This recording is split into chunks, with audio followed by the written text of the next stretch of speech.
সকালবেলা লিয়া ঘুম থেকে উঠে রান্নাঘরে গিয়ে রান্না করে।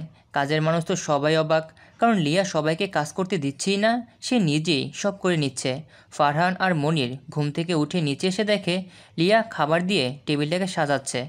ফারহান মনির তো অবাক, এত কিছু রান্না করেছে, আর এই মেয়ে এখানে কি করে এলো? আপু, তুমি এখানে কি করো আর কখন আসছো? তোমার ভাইকে জিজ্ঞেস করো। ফারহান আর মনির আবুল হয়ে যায় লিয়ার কথা শুনে। মনির আবার বলে, আপু, আমরা তোমাকে জিজ্ঞেস করছি, ভাইকে কেন বলবো? কারণ তোমার ভাইয়ের বউ আমি। ফারহান মনিরের দিকে তাকায়। অবাকের উপর অবাক হচ্ছে তারা দুজন। অবাক হওয়ারই কথা, এক রাতের মাঝে বউ নিয়ে বাসায় আসবে তাদের ভাই, এটা তারা ভাবতেও পারেনি। তাহলে তো ভালোই হলো, একটা সুন্দর ভাবি পেলাম। কি বলিস ফারহান? হুম। কিন্তু ভাইয়া আমাদেরকে না জানিয়ে বিয়ে করেছে, এটার একটা বিহিত করতে হবে। জয় ঘুম থেকে উঠে ফ্রেশ হয়ে নিচে নেমে দেখে পুরো খাবারের টেবিলে খাবার দিয়ে সাজানো। সামনে বসে আছে ফারহান আর মনির, লিয়া তো রান্নাঘরে। কিরে, এত খাবার কেন আজকে? আর খাবারগুলো দেখে মনে হচ্ছে নতুন মানুষ বানিয়েছে। ফারহান আর মনির তো কথাই বলে না। জয় আবারও বলে, কিরে, কথা বলছিস না কেন? হুট করে লিয়ে এসে বলে, সবাই খেতে বসো। হ্যাঁ ভাবি, দাও। ভাবি শুনে জয়ের চোখ তো বড় বড় হয়ে যায়, ব্রুকুচকে তাকায় লিয়ার দিকে। কিরে, কে ভাবি? কাকে ভাবি ডাকিস তোরা? কেন আমাকে ভাবি ডাকে? তোমাকে কেন ভাবি ডাকবে? আমি তো তোমাকে বিয়েই করিনি। ভাইয়া এসব বলে লাভ নাই, আমাদেরকে না জানিয়ে বিয়ে করেছো, আর আমাদেরকে জানাবে কেন? আমরা তো তোমার কেউ না। দেখ, ফালতু কথা বলবি না। আমার সব তোরা। আমি যাই করি না কেন তোদেরকে আগে জানাই। আর লিয়াকে আমি বিয়ে করিনি। তাহলে ভাবি যে বললো তুমি নাকি কালকে রাতে বিয়ে করে নিয়ে আসছো। সে মিথ্যে বলেছে। কি লিয়া, বলো।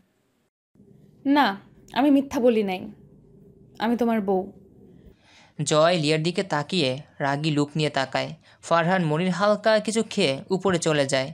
জয় লিয়ার হাত ধরে টানতে টানতে নিয়ে যায় রুমে। লিয়া, কি হচ্ছে এসব? কেন, কিছুই তো হয় নাই। আর তুমি চাইলে হতেও পারে। ফালতু কথা বলবে না বলে দিলাম। কেন, জয় আমাকে তোমার করে নিলে কি হবে? আমি যে তোমাকে ভালোবাসি। আমার তো এই দুনিয়ায় কেউ নাই। ছোট থেকে এতিমখানায় বড় হয়েছি। আপন বলতে এই পৃথিবীতে কেউ নাই। আমি তোমার সাথে থাকতে চাই সারাটা জীবন। প্লিজ আমাকে ফিরিয়ে দিও না। কিন্তু আমি তো অন্ধকার জগতের মানুষ। আমার সাথে তোমার এসব হবে না। এতে তোমার ক্ষতি হতে পারে। আমার কত শত্রু। আর আমি এখন কখন মরে যাই তার কোনো গ্যারান্টি নেই। আমি তোমার সাথে থাকতে চাই।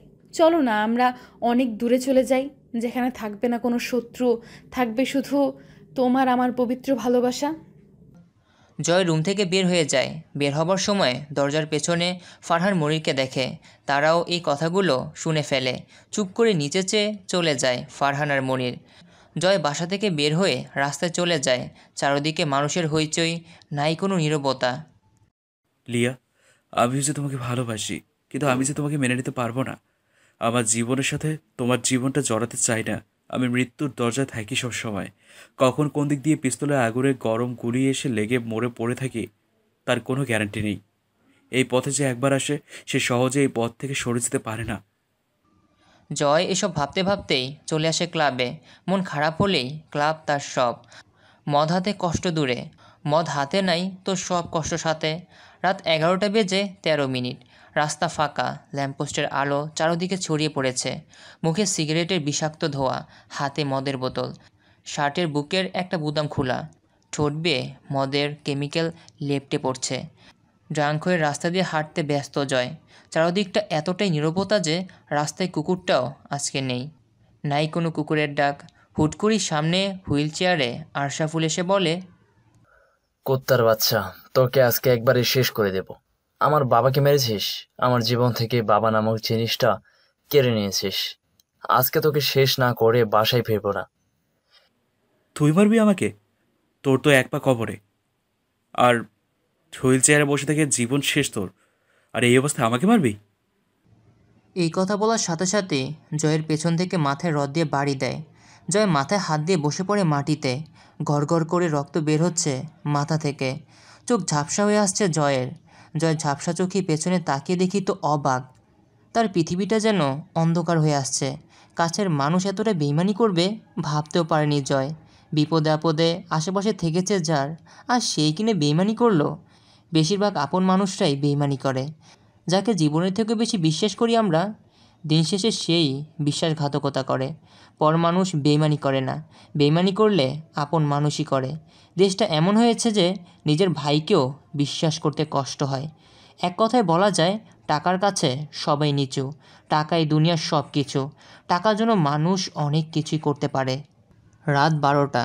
রাস্তার পথশিশুরা খাবার নিয়ে ঝগড়া করতে করতে তাদের থাকার জায়গায় চলে আসে, যেখানে তারা প্রতি রাতে ঘুমিয়ে থাকে।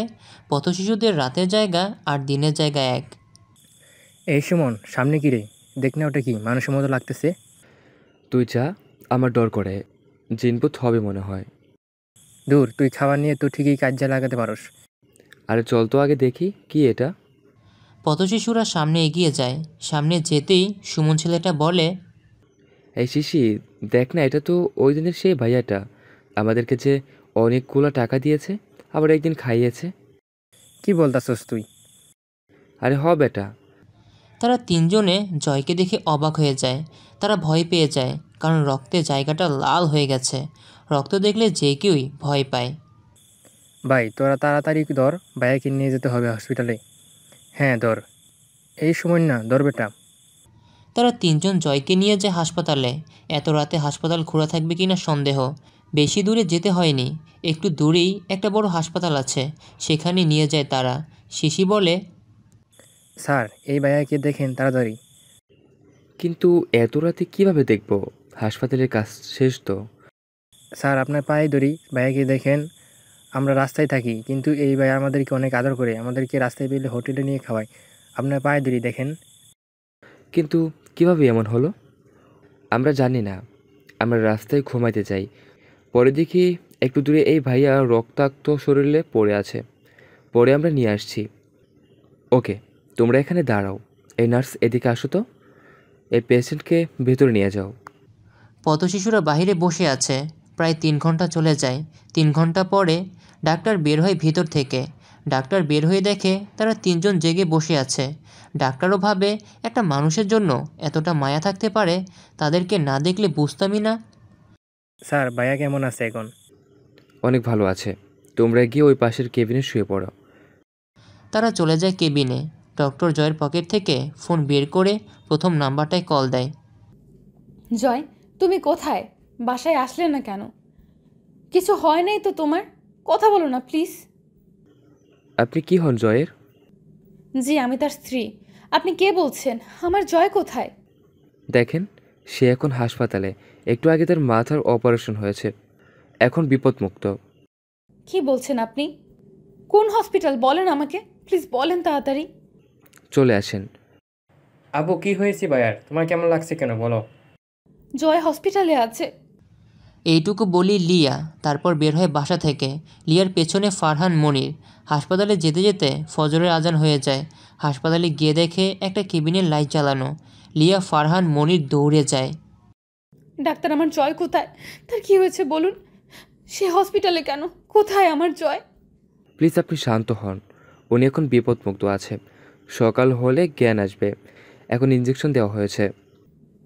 না, আমি আমার জয়ের কাছে যেতে চাই। আমি জয়কে দেখব। আপু, তুমি শান্ত হও, সব ঠিক হয়ে যাবে। সকাল 10টায় জয়ের জ্ঞান আসে। লিয়া জয়ের পাশে বসে আছে। লিয়া, সাথে ফারহান, মনির। দরজার বাইরে সেই পথশিশু 3জন বসে আছে। জয়ের জ্ঞান ফিরলে সে দেখে সাদা রঙের 4 দেয়ালের একটা রুমের বেডে শুয়ে আছে। জয়, তোমার জ্ঞান ফিরেছে? ফারহান, ডাক্তারকে ডেকে নিয়ে আসো। আমি এখানে কি করে এলাম? আমি তো রাস্তায় পড়েছিলাম। ডাক্তার কেবিনে ঢুকে বলে, কাল রাতে আপনাকে নিয়ে আসে এখানে। আপনি নাকি রাস্তায় পড়েছিলেন, তারপর 3জন পথশিশুরা আপনাকে দেখে নিয়ে আসে। ডক্টর, সেই 3জন কোথায়? আমি তাদেরকে দেখতে চাই। ওরা বাইরে বসে আছে। জানেন, সারা রাত তারা জেগেছিল। ডাক্তার সেই 3জনকে কেবিনে ডেকে দেয়। জয় তাদেরকে দেখে অনেক অবাক হয়। অবাক হওয়ারই কথা। ভাইয়া, তুমি কেমন আছো এখন? ভালো। আয়, আমার পাশে আয়। না ভাইয়া, আমাদের এই শরীরে অনেক ময়লা। আরে আয় তোরা, তোরা তো আমার আপন মানুষ। ময়লা কিচ্ছু হবে না। তিনজন জয়ের পাশে গিয়ে বসে। জয় উঠতে চেষ্টা করে, কিন্তু মাথায় অনেক ব্যথা অনুভব করে। এই কি করো তুমি? এখন উঠতে হবে না। ফারহান, হ্যাঁ ভাইয়া বলো। তাদেরকে আমার এতিমখানায় ভর্তি করিয়ে দিবি। সব সময় তাদের তিনজনকে খেয়াল রাখবি। ওকে ভাইয়া। ফারহান তাদেরকে নিয়ে চলে যায় এতিমখানায়, ভর্তি করিয়ে দিয়ে আবারও চলে আসে হাসপাতালে। বিকেল 5টা। লিয়া বসে আছে জয়ের পাশে। ফারহান মনির বসে আছে চেয়ারে। মনির বলে, ভাইয়া কি হয়েছিল? কে এমনটা করেছে? সুস্থ হয়ে তারপর বলবো। কার এত বড় সাহস? ভাইয়া তোমাকে বলতেই হবে কি হয়েছিল। তোরা এত পাগলামো করিস না। যা করার ভালো হয়ে করব। একটা কেউ ছাড়বো না। সব কটাকে কুপিয়ে টুকরো করে রাস্তার কুকুরকে খাওয়াবো।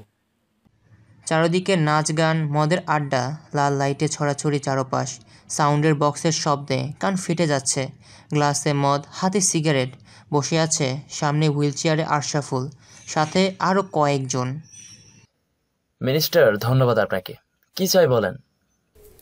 না মানে একটু যদি শরীরটা গরম হতো। ওকে, বুঝেছি। রোমান, জি ভাই। কাঁচা জ্যান্ত মাংস দিয়ে দে। ওকে ভাই। আমার শিকারকে অন্য কেউ শিকার করবে তা কিভাবে হয়? আর জেগে তো কই মাছের জান বেঁচে গেল আমার হাতে মরলে হয়তো বেঁচে থাকতো না। এবার একটু অন্যভাবে খেলা যাবে। রাত 11:19। জয় শুয়ে আছে বেডে, সাথে লিয়া। প্রিয় মানুষের এই অবস্থা থাকলে যে কেউই পাগলের মতো হয়ে যায়। কি করবে ভেবে পায় না। লিয়া বলে, সেদিন বাসা থেকে না গেলে আজ এমনটা হতো না।